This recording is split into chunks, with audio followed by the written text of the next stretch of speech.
the city.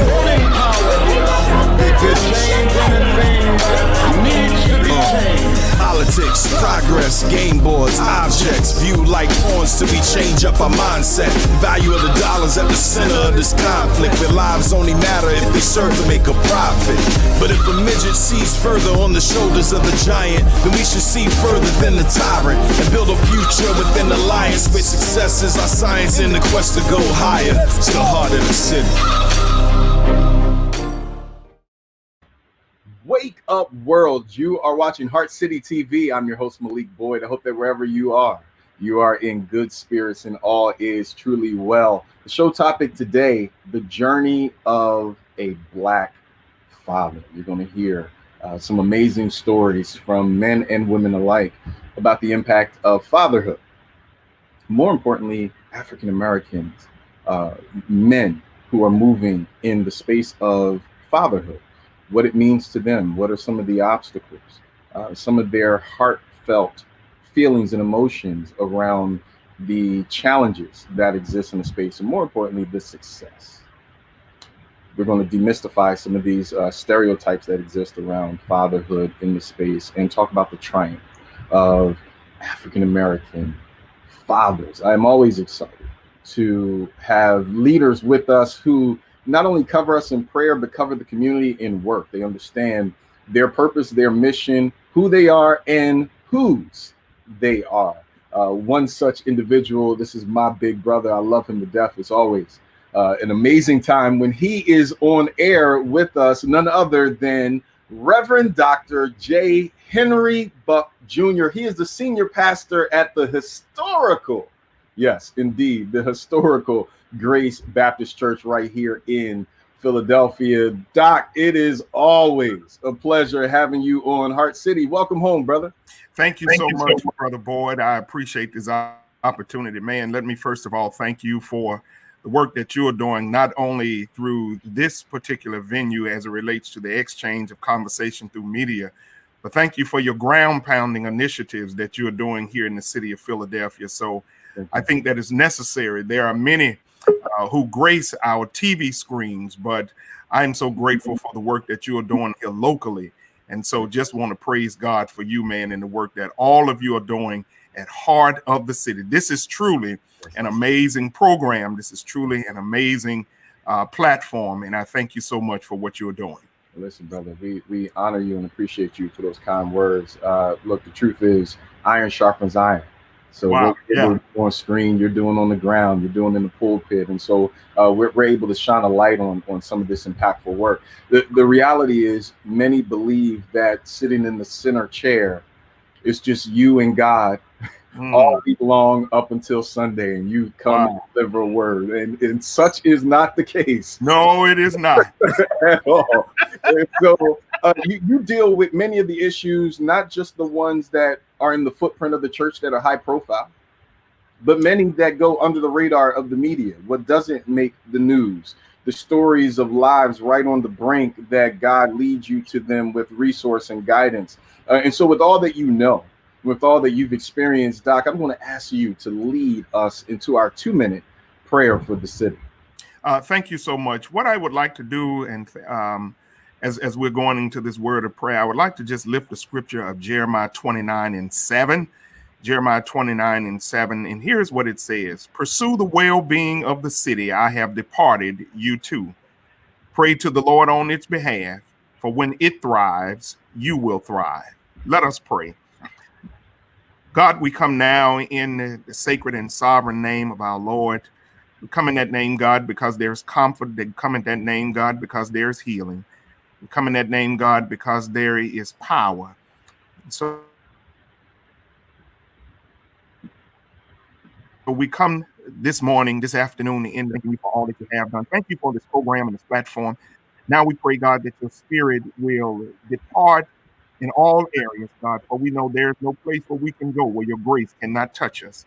And so, God, whatever areas where we may be, dispatch right now the sacred arrows of grace and mercy, that your people may be saved, and God, that problems may be solved. In Jesus' name we pray, and we count these things done by faith. Amen. Amen. Doc, we appreciate you for covering us in prayer. Tell the broadcast audience what's happening on your side of the kingdom. Thank you so much.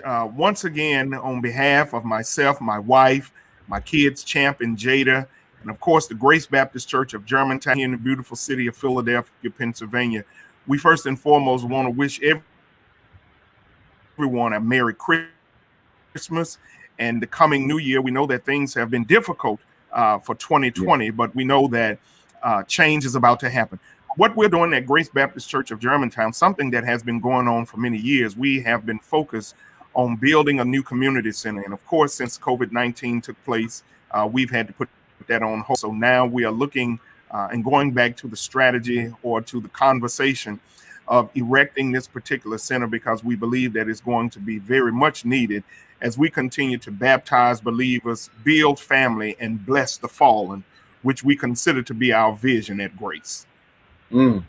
That's a major effort, and I think it's really important for those who don't understand the historical work of Grace and the impact of your leadership in this season that God has charged you to. You were licensed to preach at Rising Star, and indeed God has made you a rising star in the kingdom. And it's important to have pragmatic leadership, one that understands kingdom work, but also understands how to go before the leaders and sit at the table and have the conversations that are needed to make an impact for our community. You do just that, leading the walks through the community, facing head on the challenges and issues that impact, our everyday lives. And so, Doc, if there's a word that you have for those who are listening right now, they're challenged around the issues, they're not sure what's going to happen with, the stimulus check. Obviously, there's been a tumultuous election, and the country is still shattered in many ways.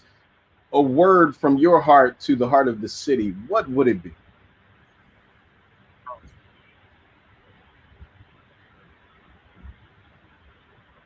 I think we froze up. What was your question? So what would your word be from your heart to the heart of the city around the issues of the day? Oh, thank you so much, Brother Boyd. My word would, I only have one particular term, one word that I would like to use and just give it about a good second of context, and that's copious. Usually when we use the term copious, we look at it from the fullness and the richness context. But copious for me is much more of a concept of abundant. In the communities of color, there's an abundance of knowledge, there's an abundance of wealth, there's an abundance of understanding. And I do believe that the barriers are being broken down. I do believe that somewhere within the course of the charismatic universe, that eternity has cut through the constellations, have opened up opportunities and are opening up stairways that people of color can gain a true sense of equity and equality in this nation. So what I would like to say is hold on. Change is not only coming, change has already come. Change has already come. You have heard it from the Reverend Dr. James Buck. Make sure that you check out Grace Baptist Church and the great work that they are doing under the leadership of Dr. Buck. Before we go, tell the broadcast audience how they can worship and fellowship with you and Grace Baptist Church. Thank you so much, Brother Boyd. Every Sunday morning at 10:15, we have our live streaming, our media worship. Of course, we're not worshiping in person or physically right now, but we are, even in like this particular capacity here, we are worshiping online. You can go to Grace Baptist Church of Germantown. You can go straight to our website, and right at the top, you'll see where it says view, and you only have to do one thing and click on that button at 10:15 Eastern Standard Time. And so we invite all who may find themselves not doing anything on Sunday. And then on Wednesday at 6 p.m., we also have our community studies, our Bible studies, but also our social engagement through the sacred reading of Scripture and a dialogue with other traditional and other voices, even those who have grace deserved. So that's how you can get in contact with us. But we would love to hear from you. Send us a note, send us something on Facebook, send us something. You can even have my cell number, but whatever, we are doing our best to touch Yes, the lives of people on this side of glory. Hey, and the word is, a little birdie told me, y'all sing some good hymns over at Grace Baptist. Oh, Lord, have mercy.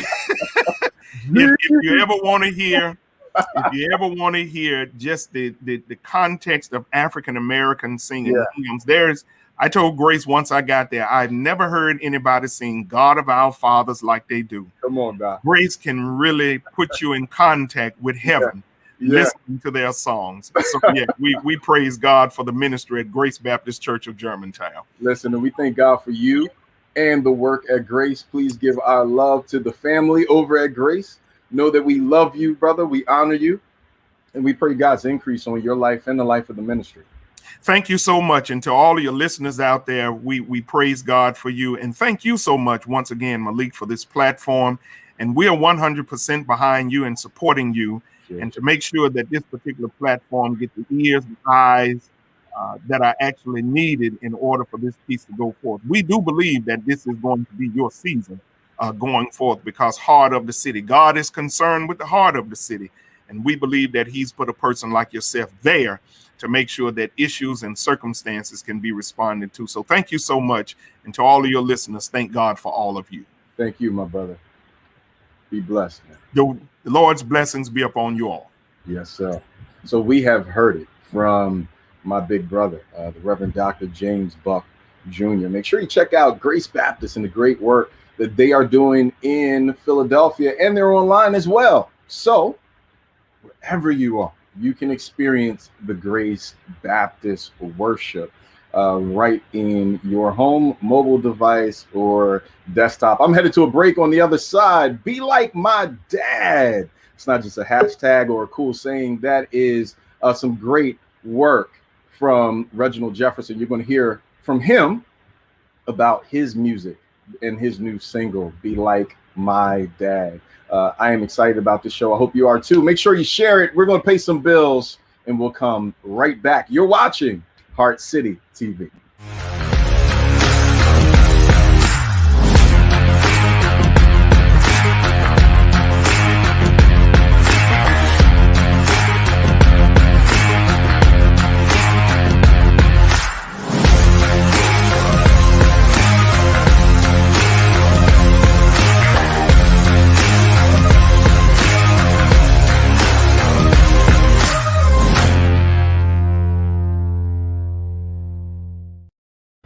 We're back. You're watching HeartCity TV. The show topic today, the journey of a Black father. This show is brought to you by the Shuri CBD products. They left me with something today. I'm going to show you guys. These are packs of gummies. This is what they have available, 2 packs and 5 packs. You can find it on MyDashuri, DASHURI.com. Our next guest, this brother, Reginald Jefferson. They call him RFJ Style. This brother is a talented artist. I love the fact that he defines himself as a servant of God, a husband, and a father as well. But he also is an artist. He released his first single actually this month on the 11th, Be Like My Dad, a tribute to the love and devotion he has for his father, about the memories they shared, and his desire to see him get better in health. I love that concept. My brother, Reg, it is an honor to have you on HeartCity. Welcome home, my guy. I appreciate it. Look, we appreciate you. We appreciate you. So this single, Be Like My Dad. I mean, so I'm scrolling through the Drake records. I'm scrolling through Weezy. I'm scrolling through Jay, and short of just Will Smith, there's nothing like what you're doing right now in this space. You could have your artistic creativity to any other topic. You chose your father and the relationship with your father in which to come out and drop this single. Talk about this story, man, and the energy behind this record. Pretty much, he had got sick and back in 2018 November, and he was in the hospital for a little bit, for maybe over 5 to 6 months. He got out, and he's still not 100%, and he's also still doing drug stuff, and possibly still messing up his body even further. So I was trying to get him to go into rehab, and the song pretty much was like an inlight to better himself and to motivate him, and also motivate anybody else who's going through the same thing with your mom, your dad, anybody in your family that you could be struggling with something, to help elevate them to get to that level. Maybe they will go to rehab and get themselves together. You know, it's a challenging time, even with COVID and just comorbidity in general. As we get older, challenges happen. And so this is a trying time for so many people around the country. So many sons are dealing with these issues of a father going through these kind of challenges. What are some of the lessons that you learned that you would share with other sons around the country who are experiencing some of the same situations you are? Well, me being a father, myself, I try to teach my son right from wrong, right from the get-go, and what not to do and what to do. If you're going through something with your father, it might be better to get with the family and kind of come up with a game plan. We're trying to work on get my father down to Atlanta to live with his mom for a little bit to help get him back on his feet. Game plan first, some type of structure around that person to help elevate him to that next level. Definitely. Let's talk about this record, brother. YouTube, Spotify, iTunes, Amazon, Pandora, Tidal, all these platforms have this record. Talk about the record, of what listeners can expect on the download, and more importantly, where you're going with this, because I think this is a start of something really great. We need more positive music in the space and artists who understand the impact of positive music. Well, since March 16th, I was out of work, and then we got back to work June 5th. So I had some time to be home with my family every day. And it was a different experience for me because I never was home each and every day. And I was getting closer with my son. We did classes online. I was pretty much his teacher and a father at the same time. So I thought that making this song would help me get to that level. And I'm working on, right now my goal is to work on an album for the family. My next song coming out, song for my wife, will be my next thing I'm working on. I do have another song that I'm in the works right now. It's a motivational song. It's called "Coming to Your City." A little bit more up the beat, similar to like maybe like like Drake will put out something like that. But it's more of a motivational song later on down the line. I'm still working on. It's gonna be more of a family album, something that you can anybody can listen to. No cursing, nothing like that. Just a basic album that get played on the radio, something you can just lay back to and relax with your family. Maybe when we get back out of this COVID, maybe barbecue music, maybe, something like that. That's my goal. That's a beautiful thing, brother. What are some of your fondest memories of growing up with dad, or just experiencing dad? I actually I put it in the song, believe it or not. So the first verse I'll actually talk about me going to Pete's Pizza for him. He loves cheesesteaks, so I go to Pete's Pizza for him a lot, get him cheesesteaks. The second verse, I'm more talking about elevating him. He used to work for DHS. I don't know if you ever heard of Youth Emergency Services. It's a small baseline out of DHS that kids would go there from 12 to 17. And I used to go with him on weekends, Saturday and Sundays. We used to play basketball with the kids. He'd teach me like where not to go, because these kids, some of them came out of broken homes, but some of the kids had really bad behavior, and they're there for that reason. So that taught me not to ever raise up to my family, never raise to my mom or my father, curse them out or anything like that, because I want to end up and get 302, they say, or end up in DHS myself as a kid. So that's what I kind of, that's what I was thinking. I think about the time and the experiences that I've had with my father, and some of those life lessons that you experience with them, but you don't really understand it until later on in life, when you begin to have children. What are some of those lessons that were kind of they were not understood when you went through the process, but now looking at yourself as a father, you look down and go, "All right, Dad, I get it. I'm ready to apply it. I understand." One of the life lessons was cleaning, because back when I used to be little, he's always had me clean, woodworks, sweep floors, and I hate doing it. I did. But he started paying me when I got older. I said, now I'm learning why he was making me do that. He was teaching me you got to work for you. You got to do something, to elevate yourself, to get yourself, something in your pocket. You can't. I'm not gonna just give you money for nothing. So me doing stuff like that, and that helped me learn how to clean now. So my wife says I'm one of the best cleaners out there, but Yeah. I try to, make sure, when I clean anything, that kind of in the back of my mind, remember what my dad did for me. I used to have to clean the whole house. So it definitely was a life lesson learned or something like that. Listen, I get it, man. My Saturday mornings were vacuuming the carpet in the living room, in the dining room, man. And I used to hate it. I couldn't stand vacuuming. But then as the days went on, I started to try and put the lines in the carpet, and turn that into a game. And now that's a part of my makeup, trying to make sure things are orderly. So I understand how that kind of translates. And so we now have this single, this amazing record, a heartfelt record about your relationship with your father. If there was anything that you want to say to the fathers that are listening and watching this broadcast, or to the sons who are watching this broadcast, what would it be from your heart to the heart of the city? I pretty much want to say that, this song is definitely something you can listen to with your son or with any family member. I recommend any father that's out to listen to the song, and you definitely going to feel something behind, because it's something you can relate to. One of my verses, I did 3 verses for it, and it would be able to, have you thinking like, let me just call my dad up and see how you doing. Maybe you haven't talked to him in a few months. Maybe y'all had a fight. And, in this time trying times, I don't think it's good to be, separated from your family right now because of COVID-19 and what's going on in the world. I would recommend definitely just calling them up and just saying, hey, Dad, how you doing? Hey, Dad, you need something? And I think that will help make the father happy or the son happy, just calling up and doing something like that. Wow. You have heard it from our brother, RJ. Make sure you check him out.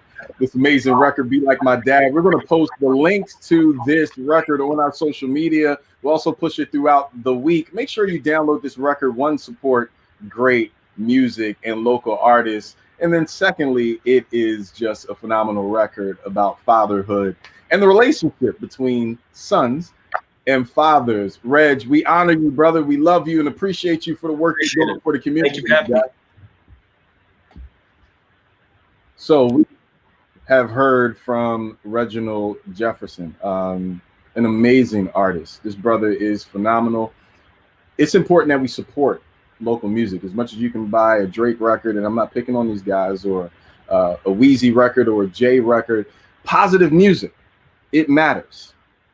Having it around matters. Music that also creates dialogue in spaces that we may be challenged in having those dialogues. It matters. And so when we have local artists who are pushing and promoting positivity, by all means, we have to support. And so check us out on our Facebook page. By all means, take $1.29 and download it for our brother Reg and his great record, Be Like My Dad. I am excited about these two brothers, Shawn Goode and Stan Laws, 2 powerhouses, not just in the city of Philadelphia, but around the country. Shawn Goode from SOTG, students of the game.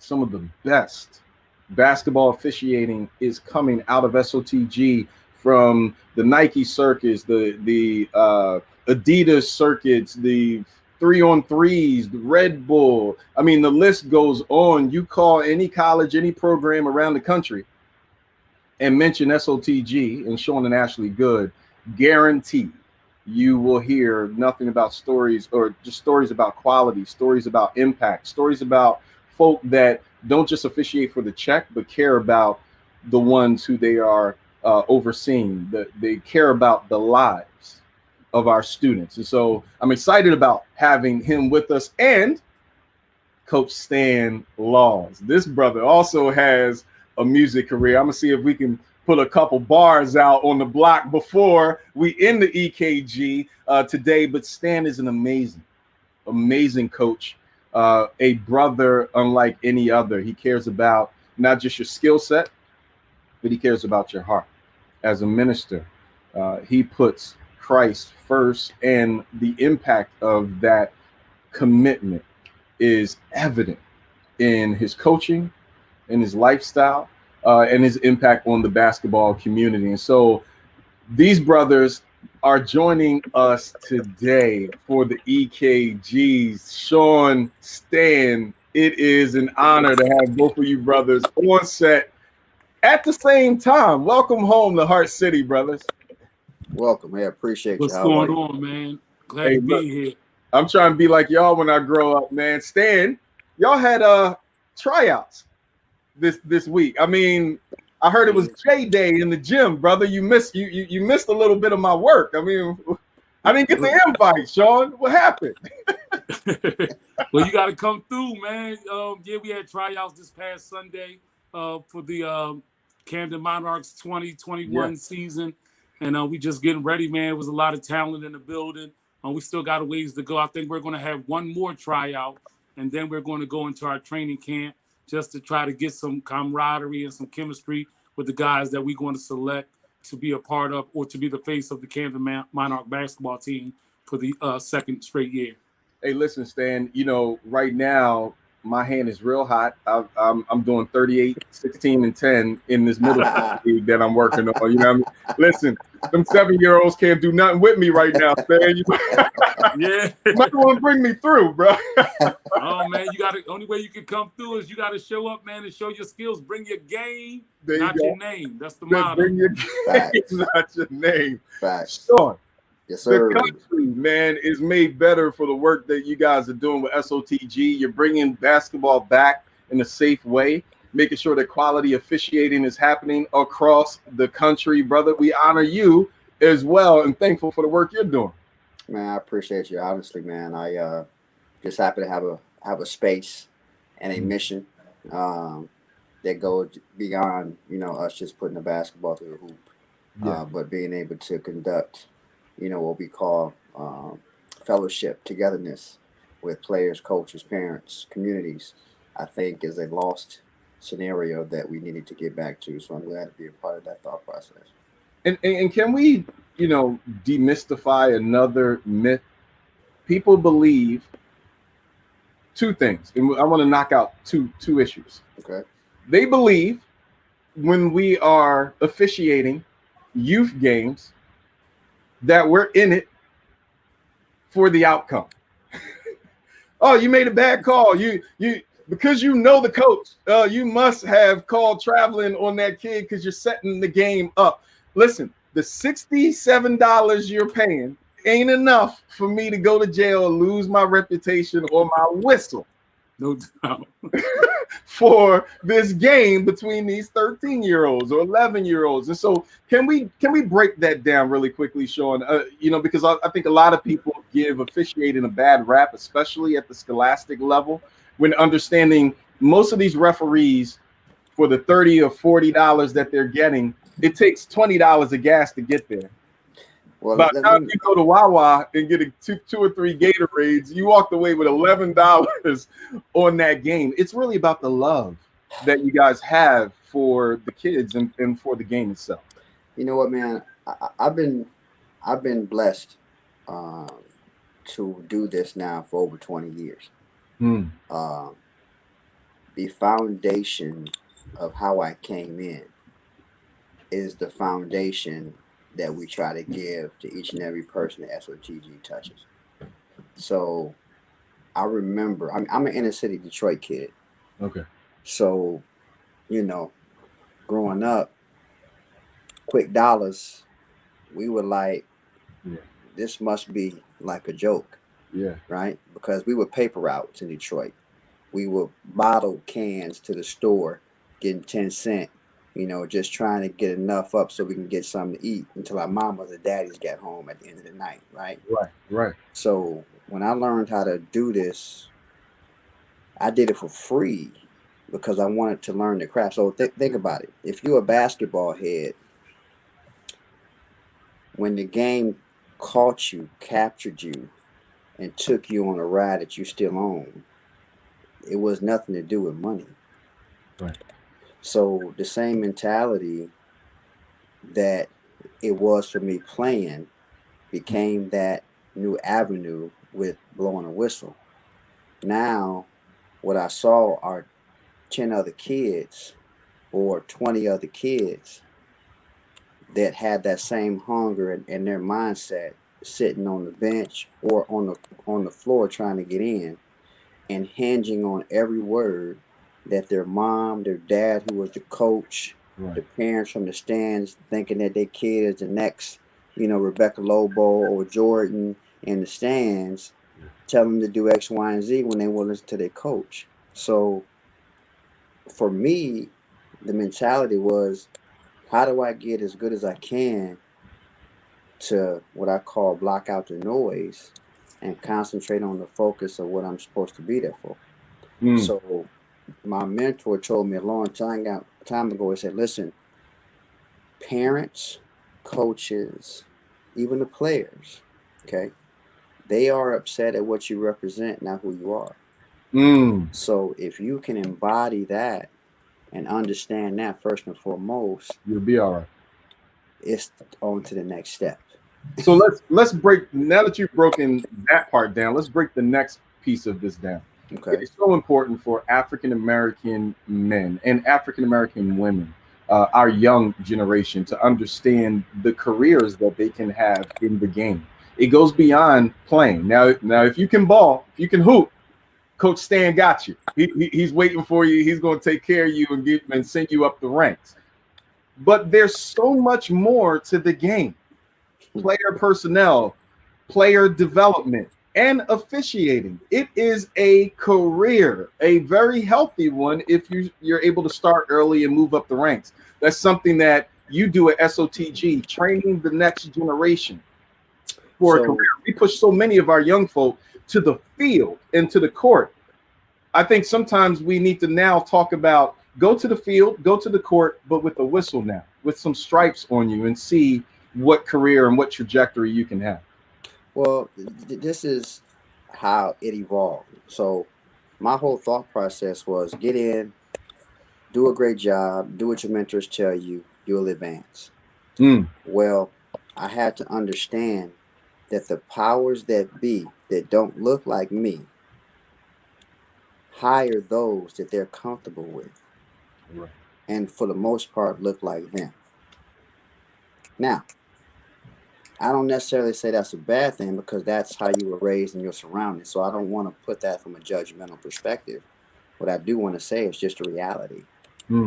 So if we in our neighborhood growing up and we have somebody that comes from another neighborhood that doesn't look like ours, and they want to come and kind of hang out, they're not going to be very comfortable initially because their comfort zone doesn't say what our neighborhood says for the most part, right? So it's the same mentality when you're trying to go up the ladder. So first, we can teach you where to be, what to look at, how to stand, hopefully when to blow the whistle, and understand what, two players are trying to do when they're basically they're opposing one another, and what your job is as an official.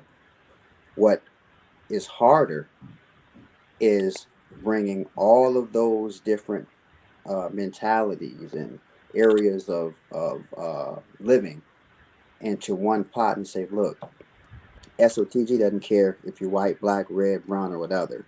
What we do care is that your integrity, character, and who you are as a person is well intact. And if it is not, we're not going to throw you to the side. What we're going to do is say, look, this is how it should look. It's going to be up to you to decide if you want to be a part of this family that we're trying to push forward for others to follow. And I think as a result of those kind of principles, a result of that kind of family embracing young talent early, so many have moved up the ranks. There are nothing but testimonials all throughout SOTG of sitting beside Yoda, learning how to use the Force, and turning into Jedis of their own right. It has been an honor for me as well to know you as a brother, as a friend, as a mentor. And I think that the country is made better for the work that you and Stan do. So, brothers, are you guys ready for the EKGs? Let's go get it. Let's get it. Let's go get it. That may have to be our new tagline. The EKGs are they're pretty challenging today, but I'm looking forward to hearing what you brothers have to say about them. Let's head to our EKGs. This is the EKG, the part of the show where we place America front and center on the monitors of the American people. We will look for irregularities in the heartbeat, offer solutions on the issues we find in order to make America healthy once again. So fire up the machine. Let's start the EKG. This week's EKGs are brought to you by Deshuri CBD products. Make sure you check them out at mydeshuri.com. Our first story. This one is something special. Former gang member is named Missouri's Teacher of the Year, Darian Cockrell. He's not just a teacher at Crestwood Elementary in St. Louis. He's one of the best anywhere. They call him Mr. DC. He was named Teacher of the Year. He's dedicated to teaching kids phys ed, but it's his backstory that makes the difference. At his Teacher of the Year recognition ceremony in October, he went into detail about his upbringing. 6 Deuce 8-7 kitchen crip gangster. That's literally what he called himself during the recommendation or recognition ceremony, and let them know, yeah, listen, the brother that you're acknowledging as Teacher of the Year once was on the farthest, most opposite side of these tracks. I love this story because it talks about second chance. It also talks about perseverance. And then not just defying the stereotypes and the odds, but the fact that most lost their ever-loving minds because the brother that they met and engaged as teacher, he had no clue that this brother used to put in work in a major way. And so it speaks to the conversion process that everybody can go through, but especially African-American men. We do not have to live in our past or allow our past to define us. How do you brothers feel about stories like this? Stan, I know this is something you're doing on a constant basis, not just in ministry, but on the court as well, guiding brothers to a better and a brighter future and perspective. Well, it speaks to the old cliche or the old adage, don't judge a book by its cover. Indeed. And when you have a lot of people have similar stories, such as that young man, and a lot of times people don't get the platform to kind of tell their story. I say it this way in ministry, when folks are gossiping and talking about people, what they got and things like that, and they feel a little envious or jealous. I say, you may see the glory, but you don't know the story. Come on, you don't know what somebody went through to get to where they are. Yeah. And that's one of the things that I've realized about life, especially in coaching and in ministry, more importantly, that a lot of times we go through to get to whatever God has for us. And sometimes we can't look so much at the problems or the issues or even the environment. You know, a lot of times people talk about folks who get locked up, young men who get locked up, oh, they're a product of their environment. Well, they have a choice to not be a product of their environment. They have a choice to flip the script, so to speak, and show them that you're more than what society says you are. And so seeing that young man get acknowledged from that perspective, and then also talking about his background and his history, is a testament to him personally, to having a willingness and a wantingness to go somewhere higher than where he once was. Shawn, this story is an amazing one. One of the things I love about both you and Stan is your storylines as well.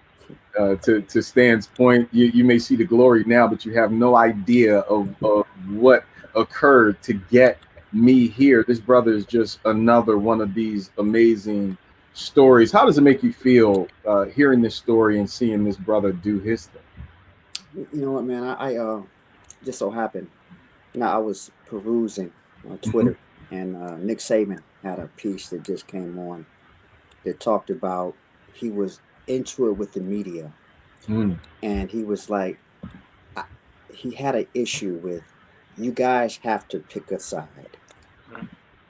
Yeah. Either you want us to condemn them, or you want us to anoint them? Mm. Why is the story, when they've done something incorrectly, talking about these student athletes, Yeah. why is it that these 18, 19-year-olds aren't allowed another opportunity? And from the leadership that they're being given, it's up to them to write their story. Indeed. So in this scenario, Saban had a guy who played from Michigan State. He had did something. Uh, the membership, the boosters, everybody wanted to throw him to the side. He said no. He graduates from Michigan State, goes on to play 15 years in the NFL. He gets married, has 7 kids, and one of his daughters goes to Princeton. So, what would you rather have? Another statistic of the judging, and the judgment being done by the judging. Right. Okay. Say, look, we just don't want to deal with him. Bring somebody else in. Or do you want to put the work in to say, look, this young man or young lady can do the work, can be the person that we foresee them to be with just some belief, trust, and guidance? When you tell me about this young man's story, I see the same thought process. That's something that you both do every day. It's part of your nucleus, and I think that's a critical life lesson, even when we talk about fatherhood in our storyline today, because the fatherhood mentality, that ability to cover the cub and make sure that the cub has the path to become the lion and leader of the pack is so crucial. It's not just by blood all the time. No. That mentorship happens when we embrace the young folk in our community. Stan, I see your eyebrows going up, brother. No, it's crazy because when you are in any sport, and you're a coach, you wear so many hats. You know, you have to become father figures for some. You have to become counselors for some. You have to become mentors for some. You have to do whatever it takes that's going to reach those young men and women, and you have to use the sport as a vehicle to life situations. You know, the sport is a game. Yes. You know, and at some point that game is going to end. Whether it be we're talking literally that game ending, or we're talking about the game ending for an individual in life, meaning they're older, you know, their college years are gone, high school years or rec league years are gone. And it's funny that we have a referee, because I was digging in my wallet looking for my referee card. There you go. EKGs, bro. And it's funny because I decided when I started coaching high school basketball, I said I'm going to go to referee school as well, so I can have a full understanding of the game in its totality. There you go. And so I begin to teach kids that when they say, oh, the ref is cheating, like you said, he has no vested interest in the outcome of this game. Absolutely. And so now I'm learning the game from the mind of a ref, from a coach. I'm looking at it from a player's perspective, from a fan's perspective. And it allows me to coach and mentor the kids in a way that they can see it for what it is and not just, you know, be upset because you're losing or because a call went against you. And so being a coach is very important, because even in your own community, for kids that you don't coach, they look up to you. They call you, hey, coach, this, hey, coach, that, coach, Stan, this. And you have to be able to give them some information and feedback that's going to assist them in everyday life. Else they'll get lost. You're right. You know what, Malik? This is funny. If you remind me real quick, I remember we had a tournament in Augusta early in our SOTG beginnings. Okay. And this young man calls. I had never met him before, but he was recommended to me by another referee. He gets into trouble on the way to the tournament. Wow. And he asked if we could bail him out of jail. And, you know, I ain't really cut like that, but I was cut like that day.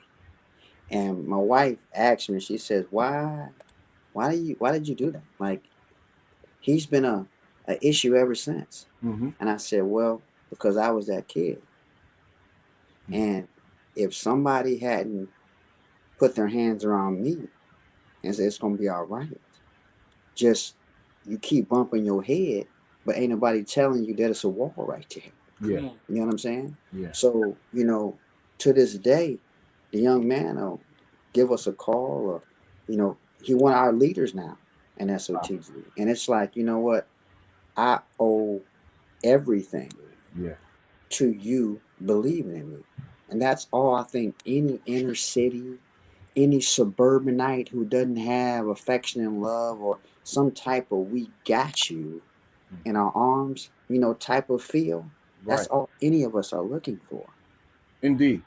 And I want people to understand too, some of our most challenged youth who are showing out, they're showing out not because that's just in their DNA. They're showing out because they want the order, they want the stability, Yes. they want the embrace. And so don't mistranslate that. Absolutely. And be punitive. It is time for us to be more embracive of our youth and what they're dealing with in this space as well. And I want people to also pay attention to the levels of depression that is happening right now as a result of in-home study for our young people. They are used to a social environment. Those phones, that Facebook, Twitter, TikTok, and all that other stuff has made them social in nature. They want to see each other, you know, be competitive with each other in spaces. And so now all of that is gone.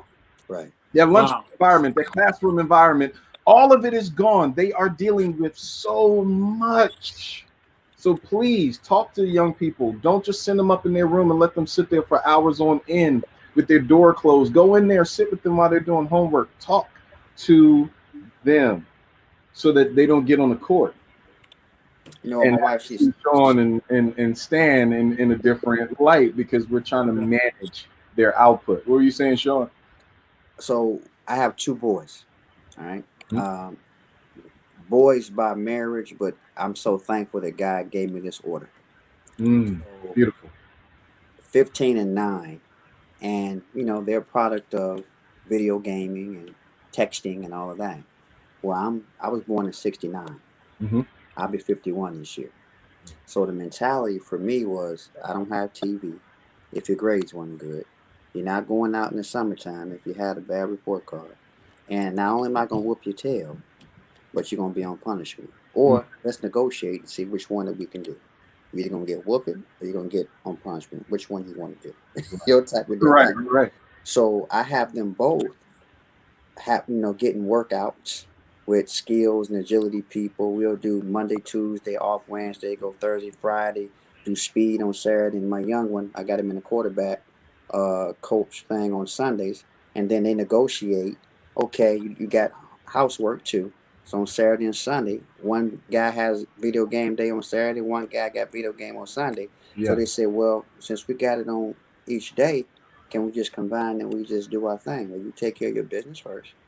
And then, you know, if we do the checklist and everything is done what it's supposed to be done, then you can do your thing. But I want them to understand that works create opportunity, and not just in sports, but in life.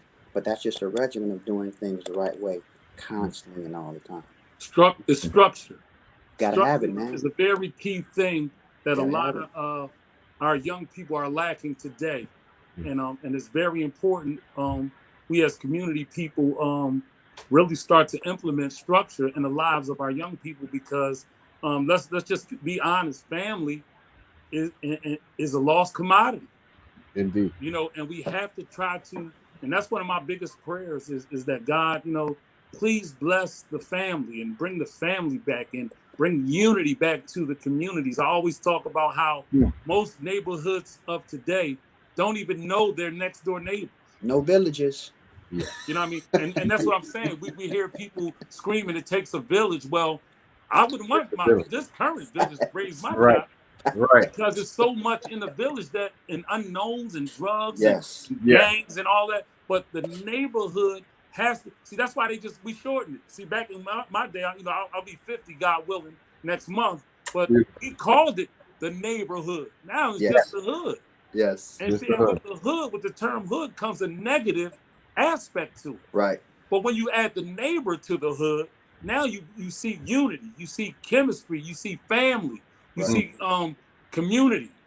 You know, and that's what we got to get back somehow. I don't know how we're going to do it, but we got to keep praying. And I pray that God would move his spirit from house to house to unite the family. And I think that's when we can then see it stem and permeate throughout the community and throughout our cities. So Sonia Sessoms typed into our chat. She's watching, and she said structure and consistency. Put them in all caps, right? So even our sisters understand, look, brother, we're behind you on this structure and consistency. To your point, Stan, when words have power. There's no other eloquent way to say this. I was trying to figure out some kind of politically correct way to say it. Straight up. Yeah, like straight up, words have power. So when we take these abbreviations and we make these cool slang words around things, like taking the neighborhood and going, oh, it's just the hood. This is my hood. We literally took the neighbor concept out. We're not even trying to promote it in speech, which we know we have the ability to speak things into the atmosphere and make it happen. Removing those kind of words, being so cool that we take the cool out of the whole environment. It's a terrible thing, man. And we just got to keep on praying for parents. And I think one of the things that a lot of parents who are in their 50s and 60s and 40s and older, they have to understand that your child is always going to be your child. Yeah. And we have to do some type of rearing throughout the course of our life and their life, else they're going to get away. And so we're in a day and time, back to what y'all guys were just talking about with the young people on the video games and the social media. Well, it's just that, social media. So really, they're actually distancing themselves from the physical. Yeah, we know we're in a pandemic, but there's really relatively no social connection. Yeah, no human interaction. Because I can reach you on phone, on Twitter, on Facebook, on Instagram. Well, you don't have that physical connection, and that's why I really don't even like texting, because y'all know things can get misconstrued just by texting. Yeah, brother. Yeah. And listen, unless Siri get in the way and auto type something, and it's come on, man. Like, you said this. I'm like, did you read my text? Yeah. My text didn't say what you think it means. Yeah. So the comprehension and the understanding that comes along with the social media has also driven a wedge into relationships. And now we have people walking around with an individual mentality. And of course, I'm generally speaking, of course, but folks are looking at life from an individual perspective. I had to tell a friend yesterday, she said, well, that's why I like doing stuff for myself. And I like, I don't like really asking nobody for that. I said, well, you do know whether you have it or you don't have it, we all need each other. We all need each other. I don't care how much grown you think you are, how much success you have, how much finances. We need one another, if just for any reason, to express ourselves to somebody that can kind of listen and help and maybe understand our pain. But folks are getting so selfless. They're so selfish when they should be selfless. They're so self-centered when we should be other-centered at all times, man. It's a we thing, and I say it all the time. One of the reasons why they came up with the concept university, remember a lot of colleges used to be called colleges, just college. Well, the concept of the university is unity in diversity. We all have to coexist, whether you're white, black, brown, red, whatever color. We have to learn how to unify and become like-minded so that we can accomplish things that's going to be beneficial to the masses. Hey, listen, as you were speaking, I'm gonna date myself, but y'all can smile on this because I know y'all know.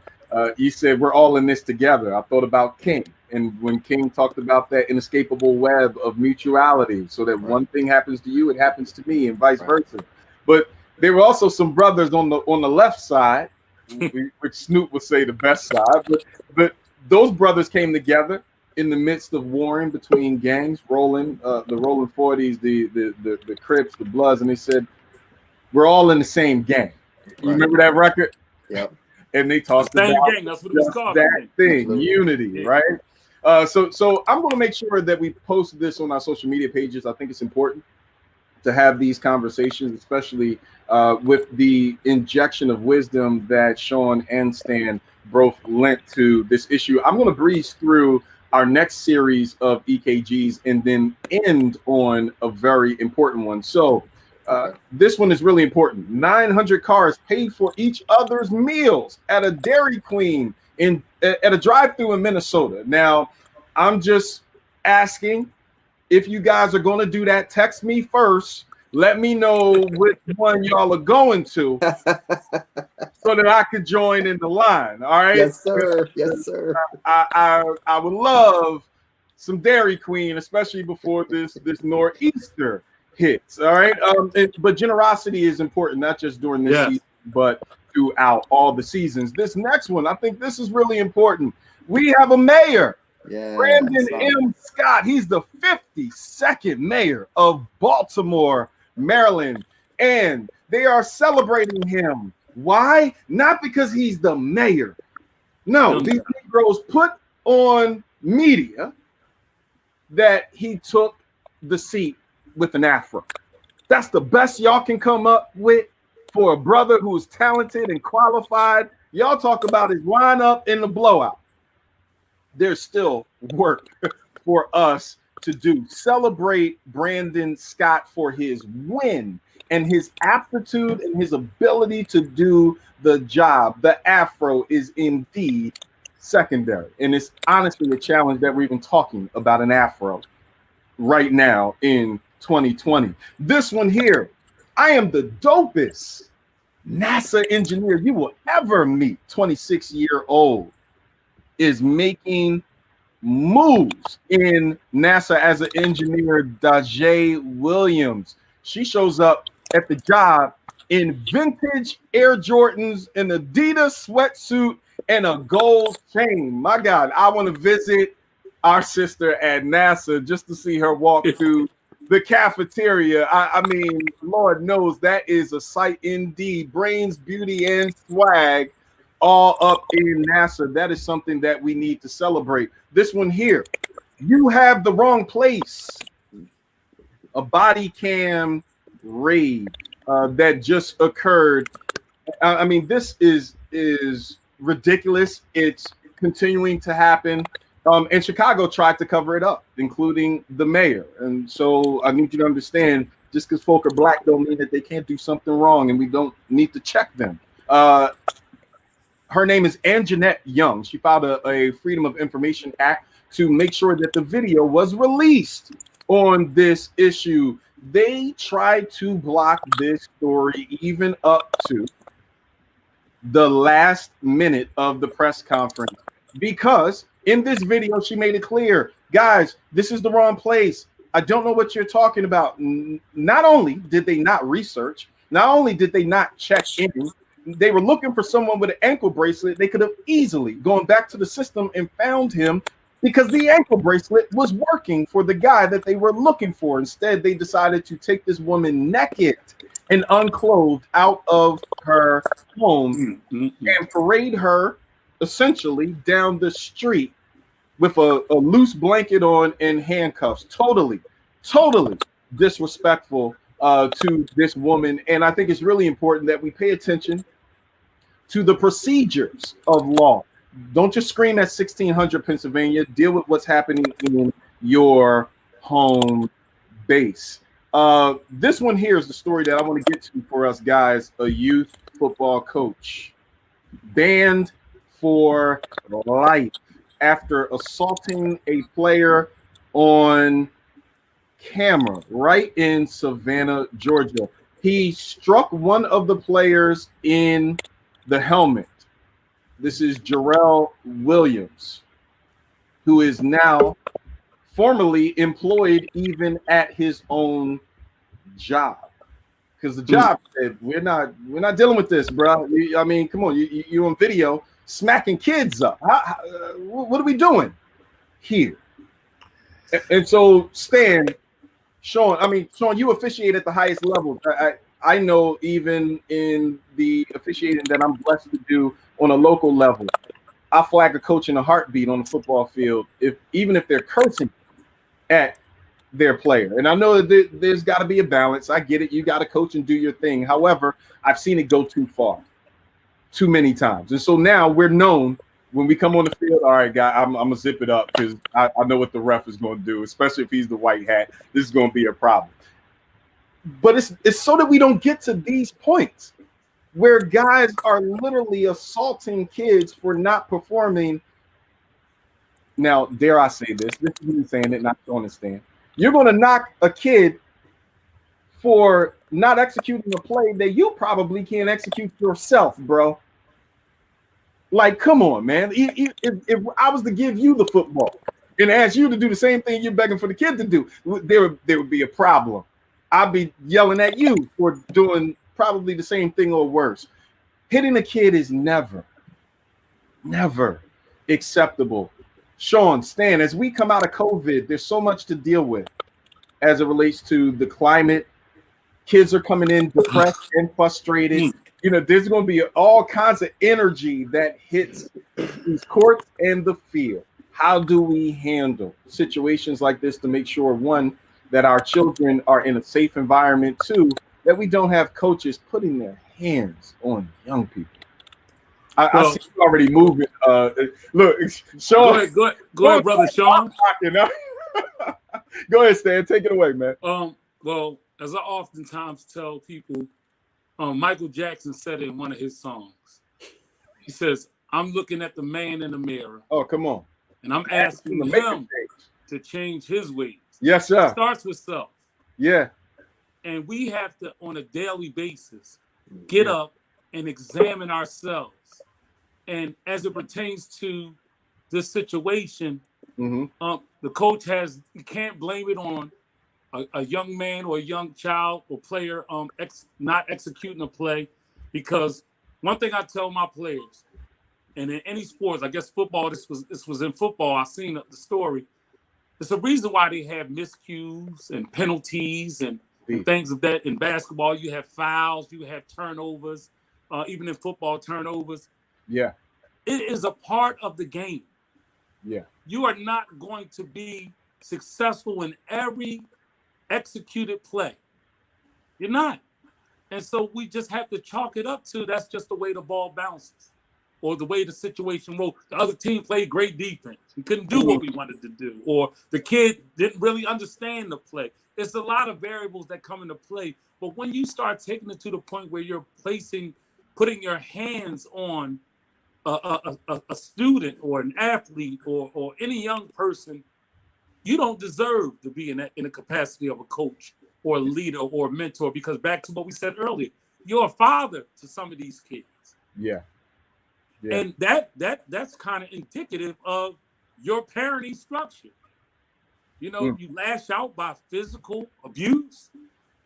It's a game, and we lose integrity as men and as coaches and as mentors when we put ourselves in position to allow the winning or the losing or the broken plays to really upset us to the point where we're laying our hands on these young people. You don't deserve it. It's a privilege for me to be a coach. It's a privilege and an honor for someone to say, I want to put my son for whatever time throughout the course of the day or the week or the year in your hands. Yeah. And I run a camp every summer. Due to COVID, I didn't have it. And I have at least 75 boys and girls at my Bible basketball camp, and I've been doing it for 18 years. And a lot of the women come in when they bring their daughters, they're a little reluctant to all these boys in here. I said, let me tell you something. Every one of these kids in here are now my kids. Yeah. Your daughter becomes more of a value to me because she's one of few. You know what I mean? Because it's majority, I might have 10 girls to 70, 65 boys. So that's my little princess. And I raised my daughter since 8th grade. She currently lives with me now. And I learned that we have to value these children, these young people, because they're looking at everything we do. And that man does not know that situation could potentially send that kid off the deep end in some portion of his life when he thinks back on that. You're spot on with that, Stan. Shawn, 60 seconds. You got the last comment of the EKG, brother. I know this impacts you. Tell us your thoughts, man. Well, I'm a football dad. I'm fortunate to be able to be at my son's practice every time he has it, whether it's raining, whether it's in the sun, whether it's snowing, whatever. I'm out there. Toward the end of our season, we forget from a coach's perspective, these coaches don't get paid to do what they do. It's free, right? But as parents, we're supposed to support our kids, our coaches, and as a family community, be one in order whether we win or we lose, we together. Okay. My wife asked, she said, what would you have done if that had been one of the coaches hitting your kid? Let me be clear. Yeah. PC or not. Yeah. I'm going to jail that day. It's just some things, I am saying the act was wrong. But what was worse was his statement when I read it that I shouldn't have disciplined him in public. Right. Yep. Bro, that's just wrong altogether. Now, what you do from this grave situation going forward to right your wrong is going to be the definition of who that young man is, not just to him and his family, but the community to embrace him again. So I don't want to be the one that's just knock him down, but it was wrong. Yeah. So what are you going to do from that wrong in order to right it? And that's why I think as a community, and as a nation, we should be more on the path of, as opposed to being judged, jury, and executioner, when we don't look ourselves in the mirror about what we have and have not done correctly. Right. That's one of the reasons why I love you, brothers, because it's not just downing an individual and kicking them while they're down. It's acknowledging it, but then also saying, what's the corrective action? How do we move forward? And then how do we create a base plate by which all of us operate in excellence, especially on the field, be it coach, assistant coach, referees, officials, and the like. So I love you, brothers, man. It is always an honor to sit under your wisdom and sit at your feet and glean from both of you. We're going to make sure that we post SOTG's information on our social media pages and the Camden Monarchs as well, because if you got a J in the handle like me, on on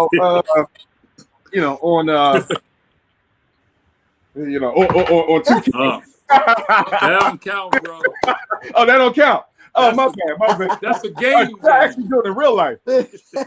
Right, that's a game. Yeah. Stan said, not the game. Bring your real. Yo, he was like this. Yeah. And look, he ready to go too. He got the controller right now. Oh, look at it. Here we go. Yeah, you gotta do the tight lip too. Oh, that was listen, man. I love you, brothers, man. Thank you too, man. So much for adding wisdom to the EKGs. Thank you, man. Be blessed, man. Have a good one. Happy holidays. Love and peace. So we have heard from my big brothers, Stan and Shawn. Please make sure you join and support SOTG if you're looking to get into the officiating space. If you're a parent, donate to SOTG as well, because it's important for us to push great officiating in the space. And the Camden Monarchs, owned by an African-American woman, professional basketball team. We got to support them. The moment those games hit, whether it's virtual or online or in person, we have to support great entrepreneurship that reflects the excellence that exists in our community. I am going to our Black History Fact of the Week. I am excited about this Black History Fact. On the other side, I get to talk to another woman who's making Black history, Angela Ducket. You're going to hear from her as well. Our Black History Fact, we do this every week. Why? Because we make Black history every day. You don't believe me? Just take your smartphone, put it on selfie mode, and take a picture of your fine self. You are truly living Black history. Our focal point this week is Shirley Ann Jackson. Born in 1946 in Washington, D.C., she has achieved numerous firsts for African-American women. She was the first Black woman to earn a PhD from Massachusetts Institute of Technology, MIT. First to receive a PhD in a theoretical solid-state physics. She's the first to be elected president and then chairman of the board of the American Association for the Advancement of Science.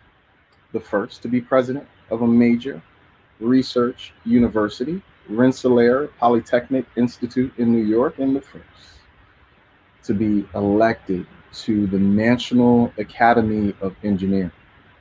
Jackson was also both the first African American and the first woman to chair the U.S. Nuclear Regulatory Commission. Now, Shirley Jackson, Dr. Jackson, completed several years of postdoctoral research in various laboratories before being hired by AT&T Bell Laboratories, where she worked for 15 years. She conducted research on the optical and electronic properties of layered materials, surface electrons of liquid helium film, strained layer semiconductor superlattices, and most notably, the polaronic aspects of electrons in two-dimensional systems. She is considered a leading developer of caller ID and call waiting on telephones. Somebody give God some praise for caller ID and call waiting. Now, in 2004, she was elected president of the AAAS,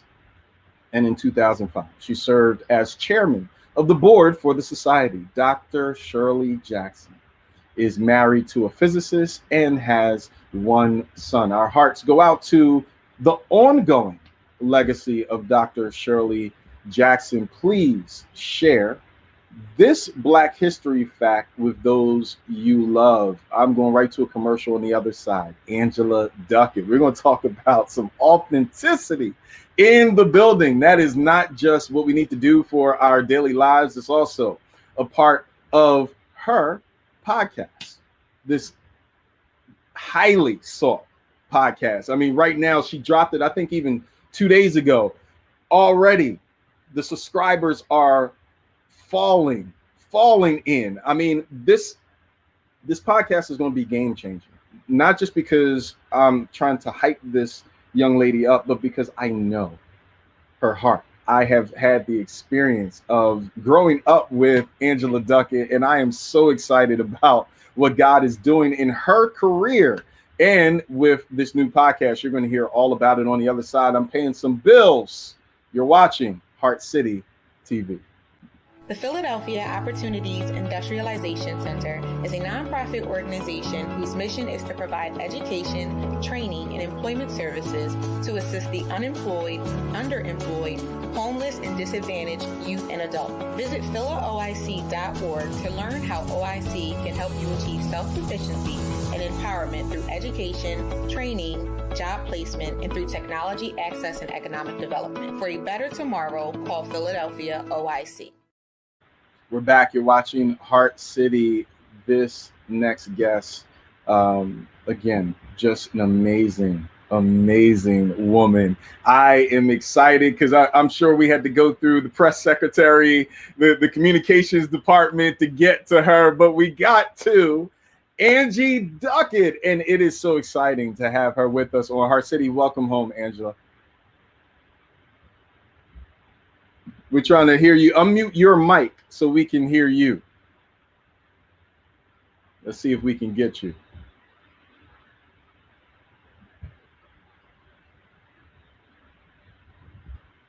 And now I think you're frozen. All right, so I think she is working on her reception, obviously the snowstorm, and I want to be, I'll take this time out now also to ask everyone to be mindful of this incoming snowstorm. It is impacting the internet and communication issues around the space. And so wherever you are, check on somebody, make sure that those who you are in communication with are safe and doing well, and know that there's going to be some challenges around the internet. And so we're paying attention to that and trying to make sure that we have all of our guests in the space. And I think she is good. She's back with us. Welcome home, Angela. Welcome to HeartCity. How's that? Good to see you. And this is great. It's Absolutely. good to see you too. It's an honor to be here. Thank you so much for having me. Listen, you are a superstar, Philadelphia native. Philly, stand up. She's one of yours. Kappa, stand up. She's one of yours. Drexel, stand up. She's one of yours. Hollywood. She came over there and did her thing as well. She's one of yours too, right on the Paramount Studio lot. You've done so much work, so much amazing work, not just for African American women and creating pathways in film and the corporate space, but now you said, look, I'm going to take my acting, my directing, and all of my creative ability and bring it all together to talk about this authentic experience. And you created a podcast to do just that. Talk about this podcast, Angie, and why it's so important for listeners to embrace this podcast and support. Yeah, you wrapped it up really good. I have had the great fortune to do a lot of different things in Hollywood, in a corporate career, as an actor, director, producer, as an award-winning writer. And through all of it, it took me a little while. I was a little late in the game. And before I realized that the ultimate key to success is authenticity, the ability to show up as yourself. So with all of those things that I've achieved, I always kind of felt like there's more. There's something more that I can accomplish here. I'm successful, but I know that there's another level. Just feeling kind of stuck. And I know what it feels like to feel stuck. And one day it clicked. I need to really practice showing up as my authentic self. I am the key to open the doors. So if you're stuck in your business, if you're stuck in your love life, if you're stuck in your professional career, you don't need another business plan. You don't need to strengthen your network. You don't need more seed money. The ultimate thing that you need to do is learn how to show up as yourself, because God created you for a purpose. And when you show up as your true self, that's when the doors will truly open for you. And so I'm on this journey, and every week on the podcast, we're talking to amazing women. We're talking about their success. We're talking about their failures, and we're just going to unlock these keys to what it means to truly show up in the world and be yourself. And I want as many women to go with me as they can. Listen, so first and foremost, Oprah and TD Jakes got to move out the way, because you just covered both sides of the fence on that, not just spiritually. But, you know, from a motivational perspective, I think it's so important, because you talked about it's not the need just for seed money. It's not just the need for more resource or more connections. It's not about adding more names to your phone number and building your Rolodex up. The more authentic you are, the more the doors open, because you're aligning with God's purpose and design for your life. That's not an easy journey. Many of us run from that, including myself. I'll be first to put my hand up. I'm like, God, I hear everything you're saying, but I'm gonna go that way, and I need you to come with me. And then I got mad at God for not coming with me. And he's like, bro, I made you, not the other way around. Like, you fall in line. I don't fall in line, right? So what's some of the advice that you would give to all of us who are sitting in this space going, I'm challenged around this authenticity, because everything around me from Instagram filters and the like tell me to not be my authentic self. It tells me to cover and manufacture another profile. Now Angie's telling me reverse that and be real. What's some of the initial steps that you would give to us to help us start this journey? I'm definitely telling you, the first thing I'm going to tell you to do is to tune in and listen to the podcast. There you go. We've got women every week who are talking about this. Oh, am I stuck? No, you're moving. The audio's coming in. We recognize it's the storm. I was going to say the first thing. I would say tune into the podcast and listen. I would say to every woman, you are enough, just like you are. I would say turn off the outside cues. And sometimes that means social media as well.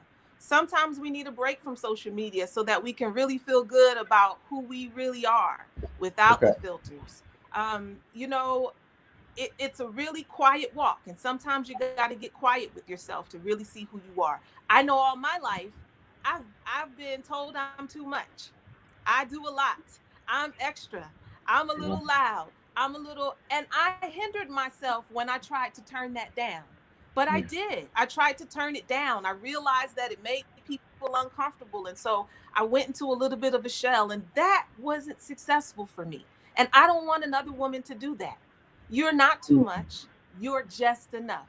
So go forward in all your power and all of your energy and let the right doors open for you. It's so amazing hearing being yourself from one who's mastered the theatrical space, the film space, right? Being an actress, and learning how to embrace and embody roles. And I think people often misconstrue being an actor or actress and what that really means. It's not that you're trying to be someone else. You're embodying that person's true self or that true character's embodiment. And so you're really, as an actress or actor, studying every day how to dig deep and figure out what the core principles are, or you know, the character of the individual. And so you really mastered this concept of authenticity. For us who are in the corporate space, they tell us all the time, you know, there's an etiquette to the boardroom. There's a way that you have to do these emails. There's a way you have to speak. There, you know, everything is designed in what they want you to look like inside of corporate culture. Navigating that space is so challenging. From your heart, yes, to those who are watching right now, who are saying, look, I'm dealing with that even as I work from home. They're trying to make me what I'm not. What are some of your words of advice and encouragement to those watching? Yeah, it's interesting you should say that. Episode 2 is about that exact topic, how to navigate the corporate workspace and truly be yourself. And then we add a layer of, you know, ethnicity to it, right? As African American people, we have a certain thing about us. We have a certain way about us. We have a certain way that we talk. We have a certain way that we move. And that's not, you know, mutually exclusive to our intelligence, to our business acumen. We can be extremely effective and smart and still really sound like a Black person. I know that sounds like, you know, not so earth shattering, but it's true. And a lot of African American people struggle with that in the workplace because we feel like we need to assimilate.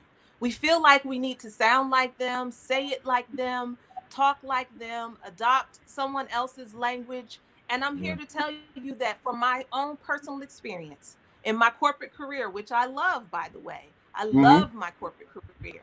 I'm a director of data quality analysis for a very large healthcare company. I love what I do. And even for me in my corporate career, when I let go of that notion that I needed to be a certain way or speak a certain way and decided to show up as myself, my career took off. And so I say to those young people who may be challenged at work, let go of those outside forces that are pressing on you when you feel a little uncomfortable, and say to yourself, I am enough. I am fine. I am built for this. I am ready. And I accept me. That's really where that inner work is. I accept me. And when you begin to truly accept yourself, you let go of needing or wanting other people to accept you, and you learn to just freely move through the spaces you're in. And that's when you soar.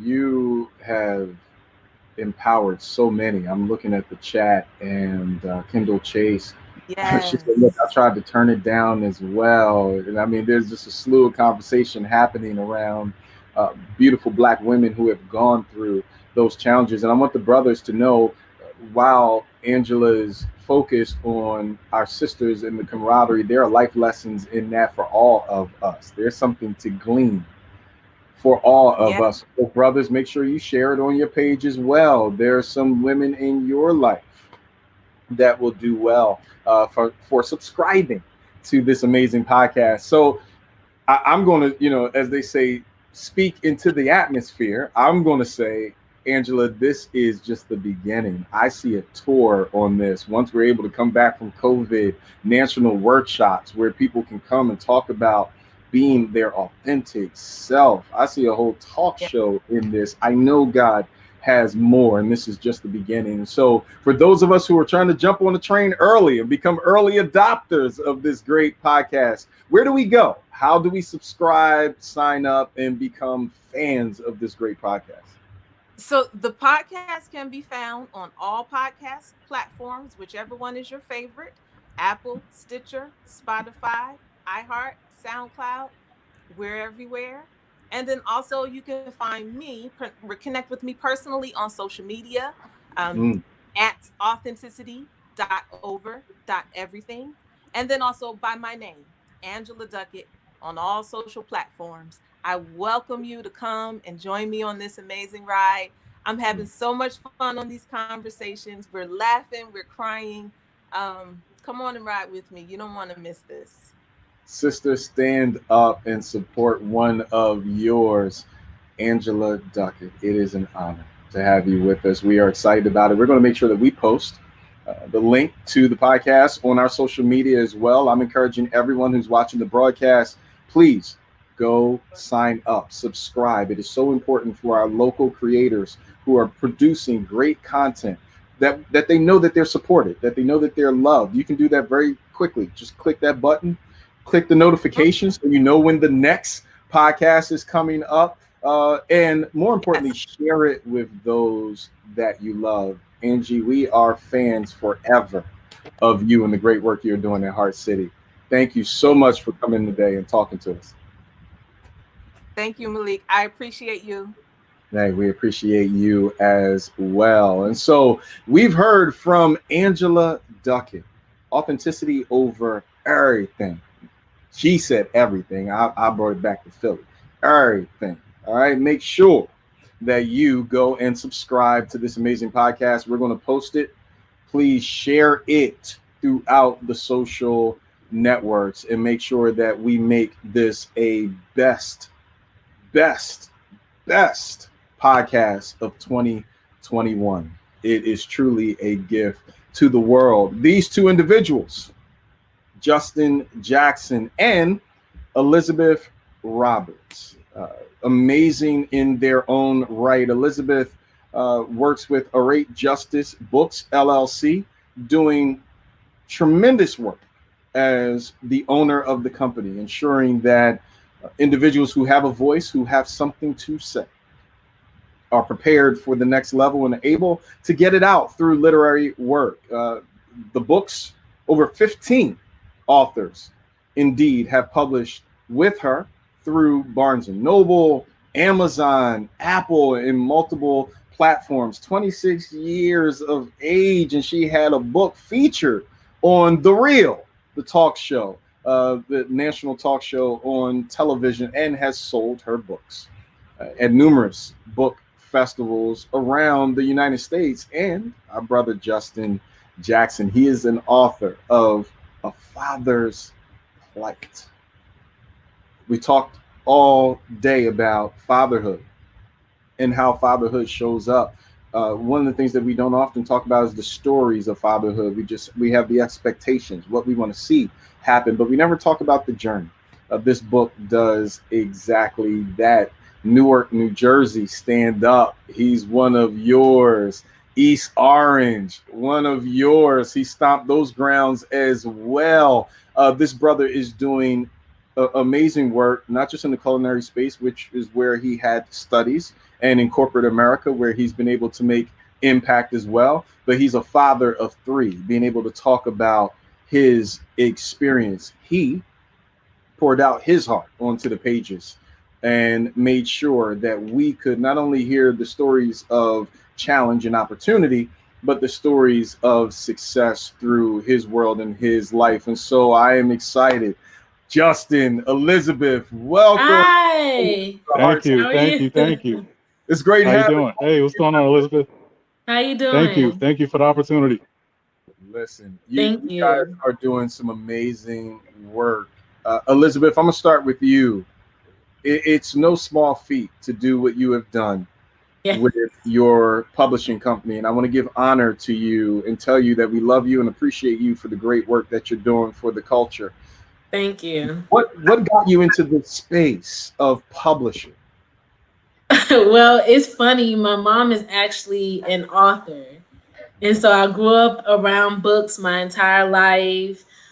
She used to put me in like speed reading classes, and I had to read 3 books a week. And so I actually graduated college with a law degree, and I didn't never expect to be into books. And then one day I said, I want to start a company. And I said, what better company to start than books, because I know them so well, grew up around them. And so I just decided to call it Arait Justice Books, came up with the name, and kind of got the ball rolling with that. But yeah, I've been around books my whole life, so that's kind of how I got into it, and I love them. So I'm going to be honest. I'm going to date myself because y'all probably don't even know. I know you don't know this, Elizabeth, but so my father and mother were avid readers. My mother's a teacher. My dad stayed with books, you know, so I was able to, you know, read books early, like the autobiography of Malcolm X and other, you know, great works. But what kept me reading was the Pizza Hut book club, where you could read and get a free personal pan pizza. Oh, I read everything walking. I was like, come on, teacher, stamp this thing now. I got to get my free pizza. But I fell in love with reading, and spent many nights, you know, through the nightlight, just reading books when I should have been asleep. And so I love the fact that you took your love for books and put it into a career that also gives others a voice. And so we honor you for that. Thank you. You're one of the ones, brother, that are benefiting from this great work of Father's Plight, an amazing work of literary art that you put together and said, look, I'm going to tell this story. I'm going to get it out so that I can not only kind of pour out and purge myself, but I'm going to bless some others and pour. That's right. And that's what it's about. And blessings out. Talk about the journey of writing a book so deep and so passionate. Well, you know, I'm going to start saying it's always been my dream, you know, to do this, to write. Again, I never really knew what it was that I would write about until, you know, I kind of became a father myself, like well into me being a father. You know, I figured that there was nothing more passionate than, you know, that I was so passionate about being a father of my kid. My father wasn't around when I was young. You know, so I felt like I had a story to tell, you know, through some of the adversities that I faced after becoming a father. You know, it's not easy. You know, it's like a roller coaster, man. You know, it's a roller coaster ride. You know, a lot of twists, a lot of turns, constant change. It's not easy, you know, but we have to maintain those relationships with our children. It's important. You know, I take such pride in being a father of my children. Like I said, it's a journey. You know, but I'm here for it. You know, I love my children, and I love every minute that I get to spend with them. I hear it in your voice. Absolutely. You know, I really do. And it's because it comes from a place of me knowing exactly what it feels like to not have my father. You know, it hurt. You know, when I was a kid, to see some of the other kids, take barbershop trips with their father. I played league football. You know, my dad was never there. Thank God for my uncles, you know, but it just wasn't the same because my father, you know, he just wasn't there, you know. And from a very, very early age, you know, I just always knew that what I didn't want to be to my children, you know. And this dream of mine, you know, of writing, to be able to do it in the fashion that I'm doing it, to incorporate my children in this journey of writing this book. And there are 2 more books coming after this. I have children. So each book is going to be a dedication to one of my children. It's amazing. It's amazing, you know, to relive some of the moments. It was an emotional journey, I'll tell you that much. But it was all therapeutic, you know, to relive and, you know, actually, you know, some stuff on my chest in the book that, you know, just telling my story, you know, in hopes that I empower other men, you know, to find their voices, you know, and to talk about some of the things that they've been through, you know. A lot of men don't talk about what they go through as fathers. They internalize, man. You got a lot of men out here killing themselves, you know, for various reasons. But, you know, I do pay attention to, you know, the men that are killing themselves, you know, over the fact that they can't be with their children. You know, it's a lot of men out here that are going through, you know, a lot when it comes to just spending time with their child. We love our children just as much. You know, a father's love is just as strong as a mother's. You know. Yeah.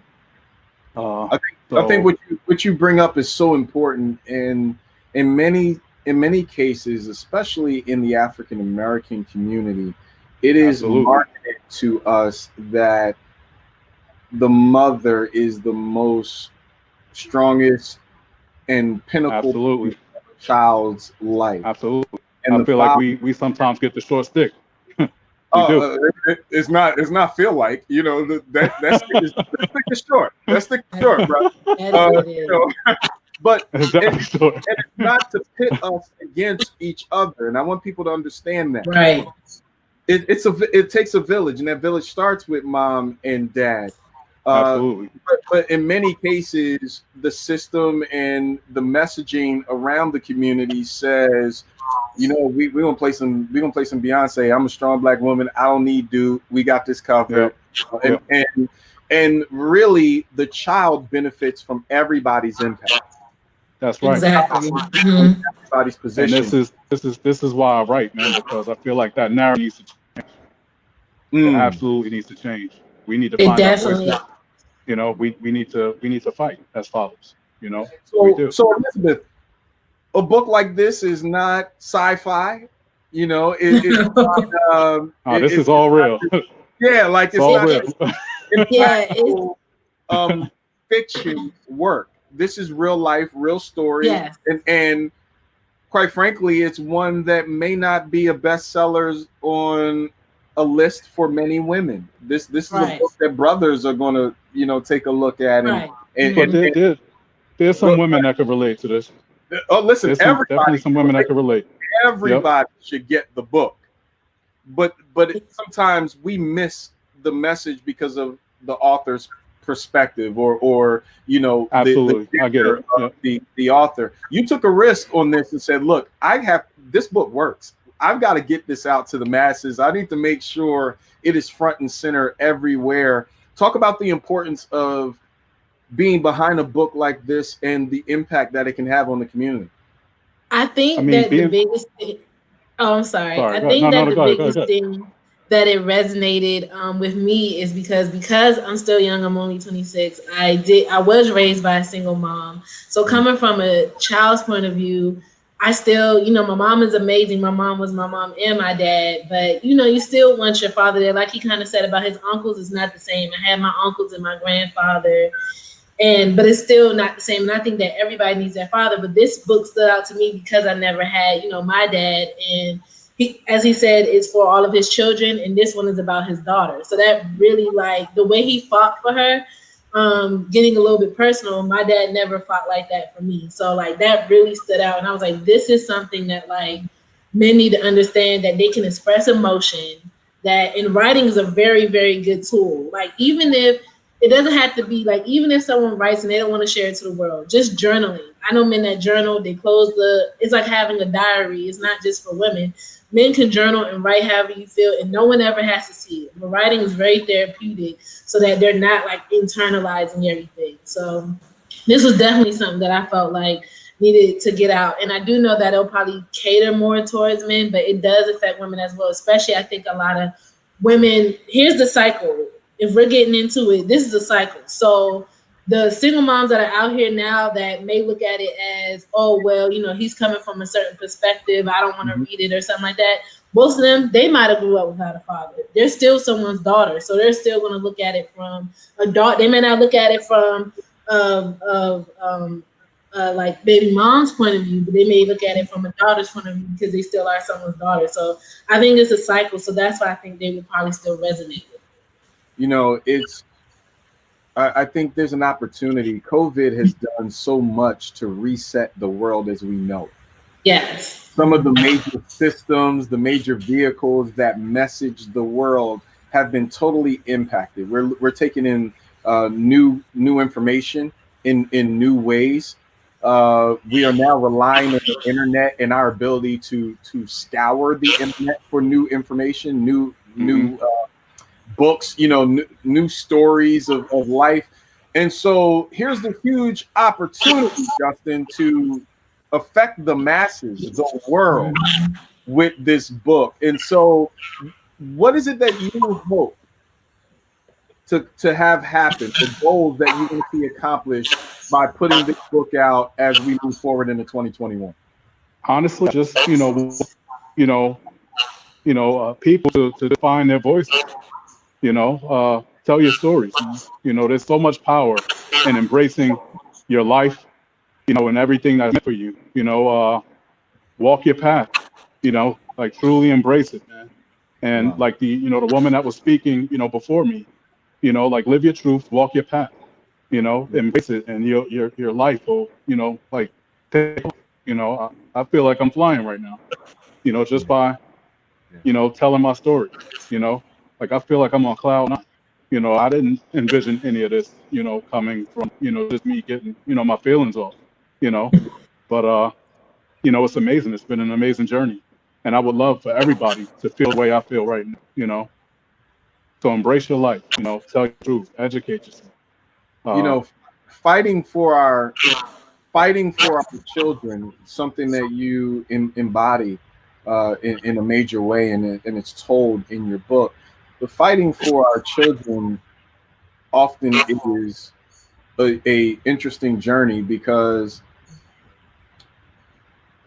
some are fighting for the child, and then some are fighting through the child. And there is a difference, right? It's a big difference. It's a huge difference. A major impact that happens when you fight through the child. Elizabeth, you've experienced that journey, and you talk about of being having a single aspect of Yes. of parenthood, right? Whether they're fighting through the child or not, that singlehood scenario leaves opportunity for us in 2021. What are some of the things that families can do, whether the father is in the house or not, or whether the mother is in the house or not? Because there are single dads. I want everybody to understand that. Mm-hmm. What are the things that we can do as a village to embrace the single parents in our neighborhoods and in our communities? What are the ways that we can strengthen those relationships and strengthen the children who are in those scenarios? I would say the biggest thing is like support. The reason why I say that is because I'm like Tyler Perry. He came out with a movie, I believe, called The Single Moms Club, and then I was watching. There's a new show on Hulu called Single Parents, where they're all single. There's one guy on there. He's a single dad. He's like 21, and then there's different adults like ranging to like in their 40s, where like either the wife died or something, and they all came together like, you babysit this day. I think having like a support group of other people who can understand and who are going through it as well is huge. And then the kids were going to the kids, they were all getting along because they all understand having one parent. Right. So I think really just trying to get together and almost like have like a club or just really supporting each other, whether it's men and women, because there was single dads on the show as well. And they were, all come together, like you babysit this night so that they can have like, still have their lives. Like if one of the guys wanted to go on a date one night or something like that, he would babysit, he would leave his child with somebody else. Like they just all helped each other out. And so I think that's very, very important, is to have support. So Justin, I'm gonna ask you the same question from a father's perspective. What are some of the ways that we can support those who are single parents in our communities, in our villages? I'm gonna say, like, we need to truly get back to that ideology of it takes a village to raise a child. Because I can remember when I was younger, after my father left, we moved right in with my grandmother. Like I said, my uncles were there, my aunts were there, everybody was there, Wow. And there was a bunch of kids in the neighborhood, so we all looked out for one another. When my grandmother cooked, God rest her soul, when she cooked for all the kids in the neighborhood, So when she came on the porch and yelled for us to come eat, everybody was running in. Everybody was coming. You know what I mean? You're like, Ray, this is my grandma. They ain't your grandma. Yeah. But we need to truly get back to that. Somewhere along the lines, I kind of feel like we lost sight of that somewhere. Wow. And I even put like it's a little part of my book that speaks on that. We need to get back to that. If we truly adopt that concept, the sky's the limit, man. You know, we need to take care of one another. That's what it boils down to, taking care of one another, you know. And I heard one of the other gentlemen speaking on how this world, like, we become so selfish and self-centered, you know. We need to lose that. We need to lose that and just get back to loving one another, like truly loving one another, you know. And everything else too. You speak with passion, you speak with purpose. Are you healed from your experience, or is this book part of the healing process? I'm going to say this book is just part of my healing process, because there are things that I'm going through right now at the moment that, you know, they hurt me, you know, things that are actually hurting me right now, you know. But, you know, like I said, you know, before, society has a funny way of making men feel, you know, like we can't show emotion, you know what I mean? But like crying is a sign of weakness, you know. I feel like it's the exact opposite. Crying is a sign of strength to me. I'm man enough to shed tears, you know what I mean? I feel like in those moments when you shed those tears, those are moments of empowerment. They're moments of empowerment, but usually at the end of those tears, you have a decision to make. It's kind of like an invisible fork in the road. It's a what are you going to do now? It's a what are you going to do now moment. What are you prepared to do? So I say all of that to say this. Those things that are hurting me now, those things that are hurting me right now, I'm going to fight, you know. I have no choice but to fight. And I'm going to tell my stories, you know. The Father's Plight, Volume 3, coming soon. It's on its way. I tell you, Justin, every time I hear you talk, I hear so much passion, brother. It's like you're even holding back from you know, and I get it. And I listen, I get it, bro. We on TV, we still try and keep our composure, you know what I mean? I check every now and then to see if my tear ducts work. You know, I haven't damn long, you know, but it's a journey, and I want you to know, brother, we love you and we honor you. Thank you for what you're going through and your willingness to even talk about it and share it. And I need you to know, from one man to you, we love you, man. Thank you. And the village is not just what you're doing with your children, but how we embrace you too. And so, broadcast audience, this is a book that we need to purchase, not just to tell the story and hear the story of what Justin has gone through, but you need to support him, whether you're able to be in the space where he is physically or not. There are countless brothers that are going through these kind of journeys. Absolutely, and this is why I write it, to try to, you know, to empower other men as well. You know, we need to tell our stories. You know, you can't bottle things up. You know, you got to let it out somewhere, man. You know, I'll be honest with you, man. That's my Achilles heel. I'll tell you straight up. As a black man, you know, I was the one in high school voted most likely to succeed, which typically, if you know the statistics of that, they're the ones that fail. So I was like, oh, hell no. Like, I got to make sure I don't fail by any means. Sometimes that puts us on this level of compulsive nature where you know, I have to build a persona. I have to never show weakness. I have to never show a chink in the armor. But watching you right now, brother, you're letting me know that it's okay. It is. You know, sometimes we got to swallow.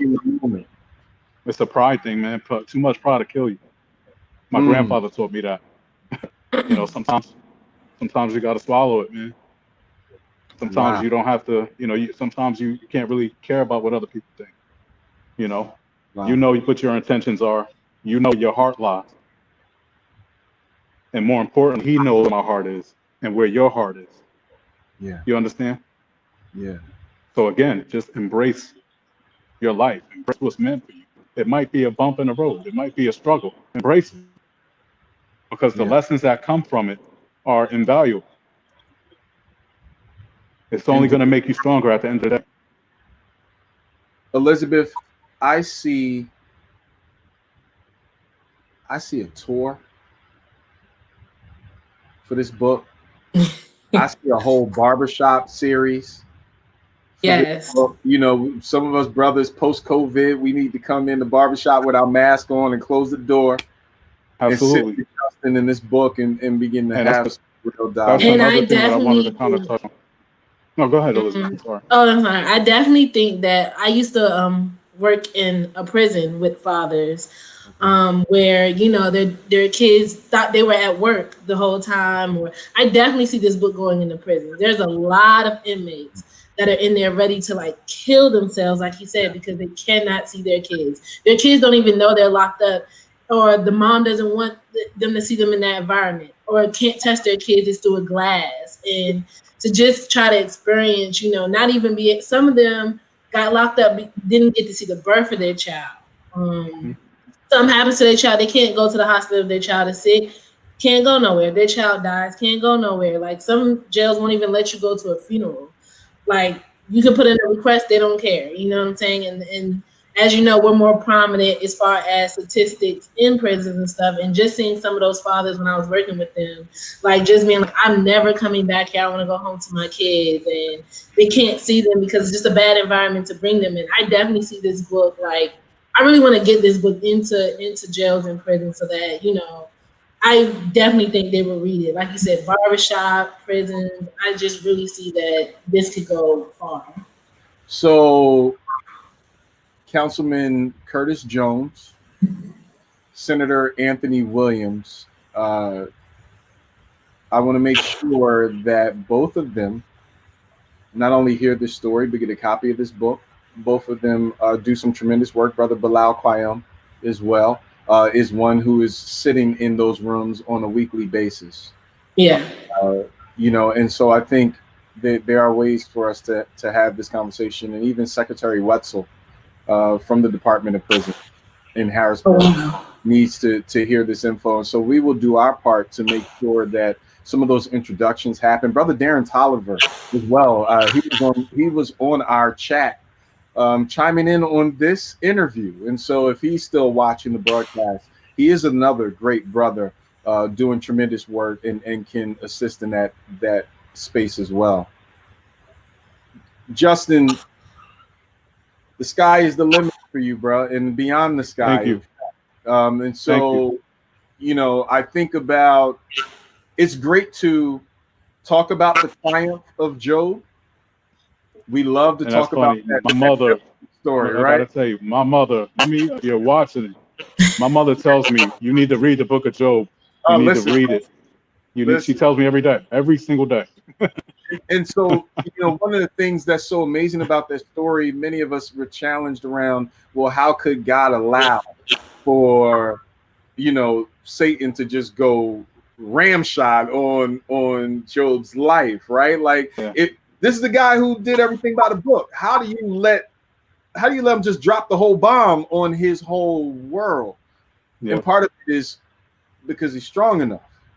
That's right. To be able to handle it. And he's going to maintain faith through the whole process, and he's going to be an example for everyone else who's going to follow through. That's right. Bro, I'm not what I was going to say. It's part of the process. I'm not put the Babylonian robe on you. I'm just saying. No, I get it. Trust me, I get it. I understand. You embody that story, man. Thank you. So, thank you. And what's next? What's next for you? 2021 is a year promise. You know, 2020, we revamped everything. We sat down, restructured our work. 2021 is now reaping the benefits of the seeds planted. And so what's in store for you? Well, I'm working on a Father's Plight Volume 2 right now. Like I said, it's going to be 2 more books, Volume 2 and Volume 3. And after that, you know, like I have a bunch of, you know, different other ideas that me and Elizabeth are going to be, you know, throwing around. And hopefully some book signings. Mass book signings, but that's right. we got some pretty big plans, man. But Volume 2 and Volume 3 coming. Beautiful. Elizabeth, thank you. Thank you for having me on. For your leadership. I want to celebrate the fact that at 26, you are far more structured than I ever was. Hey, I'll tell you. to transit, you know. Listen, she'll tell you. I tell her every day how amazing she is. Yeah. Like she's amazing. Phenomenal. I tell her every day. What's next for you and your publishing arm? There's clear evidence that God has his hand on this work that you're doing for the community and for, you know, our emerging authors. What's in store for those who are supporting you and the great work you're doing?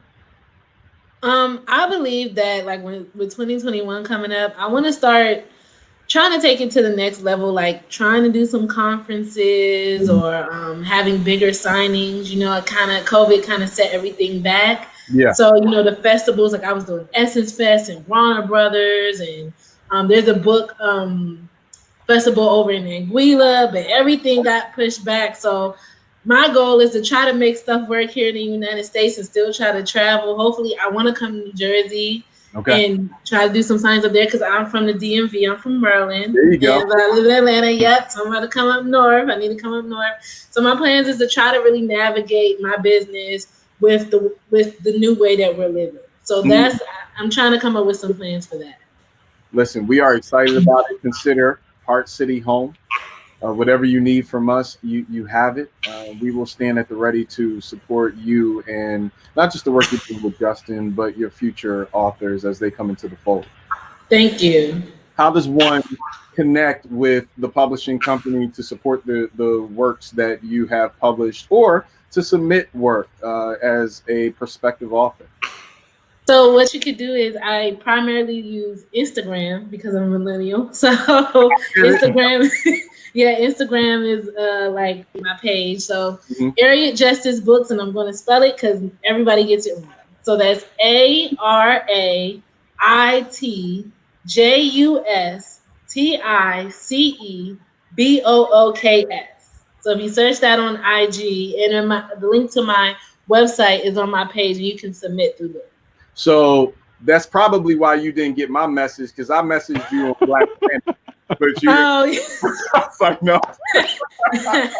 Look, that's for the folk over 40. They understand the dial-up world.